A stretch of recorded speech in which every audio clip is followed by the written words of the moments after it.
ആരുടെ happy birthday എന്നല്ല. മതി മതി. ഇത് കുത്തി പൊട്ടിക്കണോ? ആ അയ്യോ എനിക്ക് വെള്ളം പൊട്ടിക്കുന്ന പേടിയാണ്. മലയാളത്തിലായിട്ടേക്കണേട്ടാ. വായിക്കേ, ഉറക്കെ വായിക്കേ. ഇതെന്താ ഞാൻ ചിരിക്കുമ്പോൾ അപ്പുറത്തിരിക്കുന്ന ആള് കരയാണ്, ഞാൻ കരഞ്ഞാലും അപ്പുറത്തിരിക്കുന്ന ആള് ചിരിക്കണം. ആ അതാണ് ടാസ്ക്. അതിപ്പോ ചെയ്യാനോ? ആ വേറെ ഇതെന്താ? അമ്മ ചിരിക്കുമ്പോ കരയുന്നത് ഭയങ്കര ടാസ്ക് ആയിരിക്കും. ഞാൻ കരയണം. ഞാൻ കരയുമ്പോ ഞാൻ അടിച്ചു ചിരിക്കാം. അല്ല കാര്യം അപ്പൊ അല്ല വേറെ എന്താ? ഞാൻ ചിരിക്കുമ്പോ നീ എങ്ങനെ കരയും? ഞാൻ കരയാ. ആ ചിരിക്കേ. ആ കഴിഞ്ഞു, ഒരു ടാസ്ക് കഴിഞ്ഞു.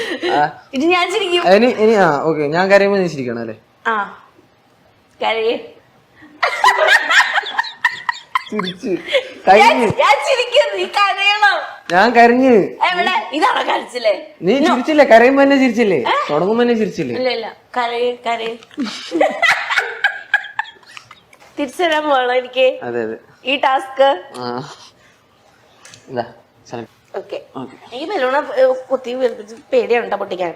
സത്യം ഇടും ഇത്രയൊക്കെ പോരെ? ഇതൊന്നും പൊട്ടൂല, എനിക്ക് പേടിയാണ്. ഇത് സത്യം എനിക്ക് പേടിയാണ് ബലൂൺ പൊട്ടിക്കാൻ. നീ പൊട്ടിക്കൂ പ്ലീസ്, എനിക്ക് ഭയങ്കര പേടിയുള്ള കാര്യമാണ്. ഇതിന് എങ്ങനെ ഉത്തരം പറയണത് ഞാൻ പഠിപ്പിച്ചു തരാം കേട്ടോ. കാട്ടിലെ ഒരു ജീവിക്ക് രാത്രിയിൽ ഒറ്റയ്ക്ക് ഉറങ്ങാൻ പേടി. അതേത് ജീവിയാ? ഞാൻ പോയി കൂട്ടിക്കിടക്കാൻ റെഡിയാണ്. ആരാണോ ജീവി?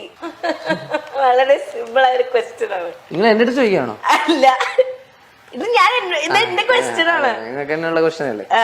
കാട്ടില് ഒരു ജീവി രാത്രി ഒറ്റയ്ക്ക്. ഏതാണ് ജീവി? ഏതാണ് ജീവി? ജീവി എന്ന് പറഞ്ഞു കഴിഞ്ഞാൽ ആനിമൽ തന്നെയല്ലേ? ആനിമൽ മതി, എനിക്ക് മനുഷ്യന്മാരെ ഒന്നും വേണ്ട. ആനിമൽ എന്ന് പറഞ്ഞു കഴിഞ്ഞാൽ ഞാൻ സിംഹം പറയും.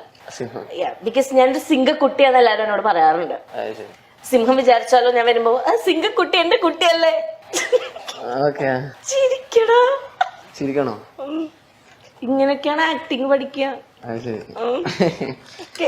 നെക്സ്റ്റ് വേർപ്പിച്ചോ? അതെവിടെ കൊറേ ഉണ്ടോ? എല്ലാത്തിനും വേർപ്പിക്കണം. എല്ലാത്തിനും ചെയ്യണം. എന്താ അത്? കഷ്ടപ്പെട്ട് ഞാൻ ഉണ്ടാക്കി തന്നതാ. എന്റെ ഉത്തരം ശരിയല്ലെങ്കിൽ എന്നെ അടിക്കാട്ടോ. ഓക്കെ, ഇതില് ഈ ഉത്തരം ഇനി കാസർഗോഡ് ഭാഷ സ്ലാങ്ങിൽ പറയണം. എന്താണ് അത്? വായിക്കാതെ. ഞാനിവിടെ ജനിക്കേണ്ട ആളല്ലായിരുന്നു. അല്ലായിരുന്നു. ഓക്കെ, എങ്കിൽ ഏത് രാജ്യത്തായിരുന്നു ഞാൻ ജനിക്കേണ്ടത്? രാജ്യം ദുബായ്. ദുബായിലാണ്? UAE. ഒരു ഷെയ്ക്കായിട്ട് ജനിക്കണായിരുന്നു. By Abu Salim. Perfect country ആണ് ദുബായ്. പക്ഷെ നല്ല ചൂടല്ലേ അവിടെ?